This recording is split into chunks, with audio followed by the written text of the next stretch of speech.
ഞണ്ട് കറി ഉണ്ടാക്കാനായിട്ട് ഫസ്റ്റ് ഞണ്ട് ക്ലീൻ ചെയ്യുന്നത് എങ്ങനെയാണെന്നൊന്ന് പെട്ടെന്ന് കാണിച്ചു തരാം. അത് അറിയാൻ പാടില്ലാത്തവർക്കായിട്ട്.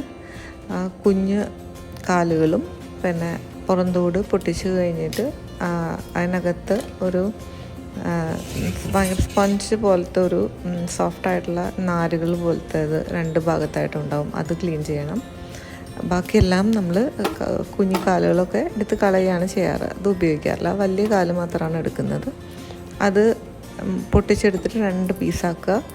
പിന്നെ ഞണ്ട് ലേശം വലുതാണെങ്കിൽ അതും ഒരു 2 പീസാക്കി ഇടുവാണെങ്കിൽ എരിവൊക്കെ നന്നായിട്ട് പിടിക്കും.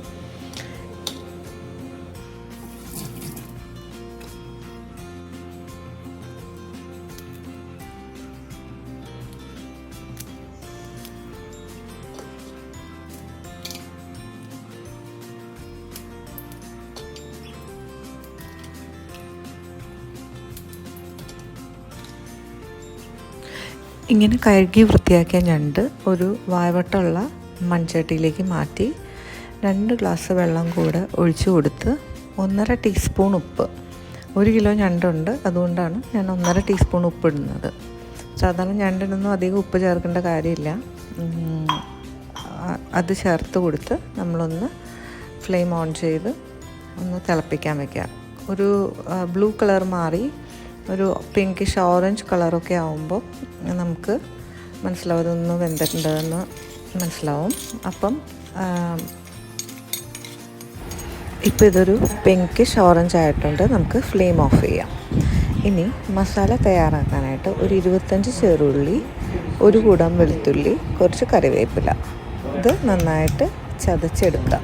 ചതച്ച കല്ലിലേക്ക് ഒരു 1/2 ഗ്ലാസ് വെള്ളം ഒഴിച്ച് മാറ്റി വയ്ക്കുക. അത് നമുക്ക് പിന്നീട് ഗ്രേവി മിക്സ് ചെയ്യുമ്പം യൂസ് ചെയ്യാവുന്നതാണ്.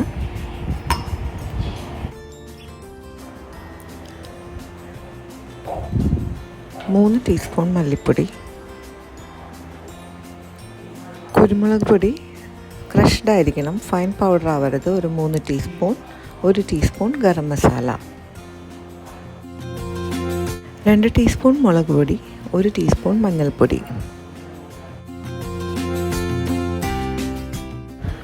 ചട്ടി ചൂടാവുമ്പം ഒരു 2 ടീസ്പൂൺ വെളിച്ചെണ്ണ ഒഴിച്ചിട്ട് ക്രഷ് ചെയ്ത് വെച്ച ഉള്ളിയും വെളുത്തുള്ളിയും പിന്നെ കറിവേപ്പിലയും കൂടെ ഇട്ട് കൊടുക്കുക.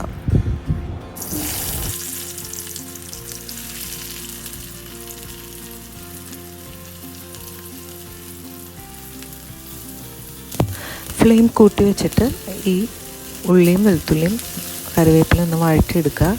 ഒരു 1/4 ടീസ്പൂൺ ഉപ്പ് കൂടെ ഇതിന് ചേർത്ത് കൊടുക്കുക.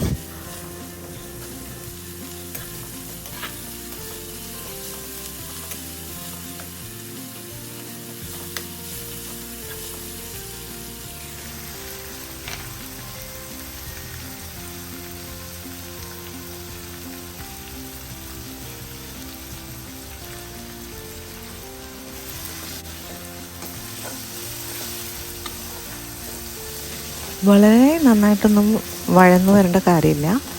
ഒരു 3-4 മിനിറ്റ് മാക്സിമം വഴറ്റിയാൽ മതി. അത് കഴിഞ്ഞ് നമ്മളതിലേക്ക് മല്ലിപ്പൊടി ചേർത്ത് കൊടുക്കും.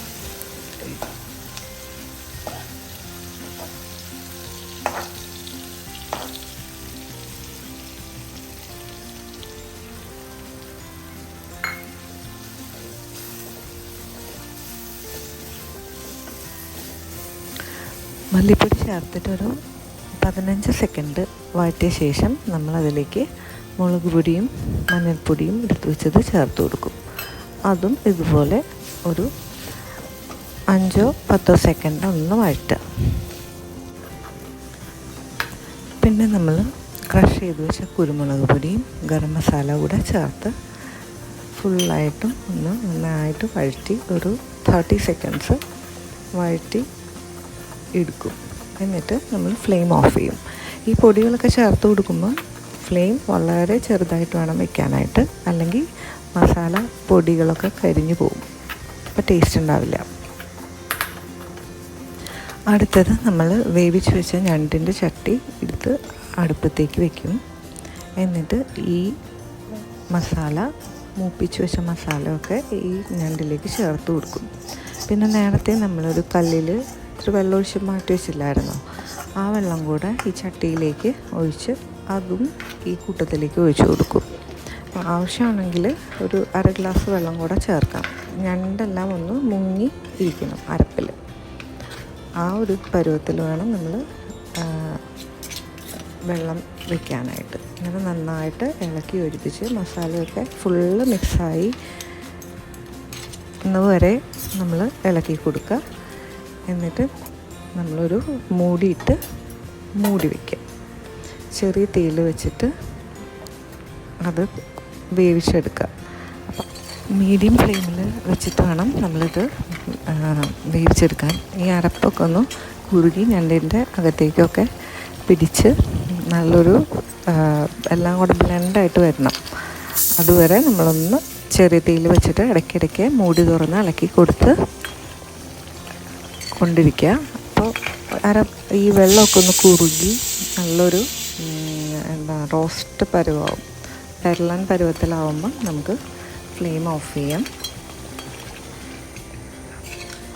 ഇതിപ്പം വെള്ളമൊക്കെ വറ്റി ഒരു പെരളൻ പരുവായിട്ടുണ്ട്. ഞാൻ ഫ്ലെയിം ഓഫ് ചെയ്തു. ചാറ് വേണമെന്നുണ്ടെങ്കിൽ നമുക്ക് അതിന് മുന്നേ തന്നെ ഓഫ് ചെയ്യാവുന്നതാണ്. പക്ഷേ ഈ ഒരു പരുവത്തിലാണ് ഇത് വളരെ ടേസ്റ്റി ആയിട്ടുണ്ടാവുക. ഇതിൻ്റെ ഒരു ചെറിയ ഇത്തിരി ഗ്രേവി തന്നെ മതി, നന്നായിട്ട് ചോറുണ്ണാൻ പറ്റും. നിങ്ങളിതെല്ലാം ഉണ്ടാക്കി നോക്കിയിട്ട് ഇഷ്ടപ്പെടുവാണെങ്കിൽ ഒന്ന് ലൈക്കും സബ്സ്ക്രൈബും ചെയ്തേക്കണേ. Thank you.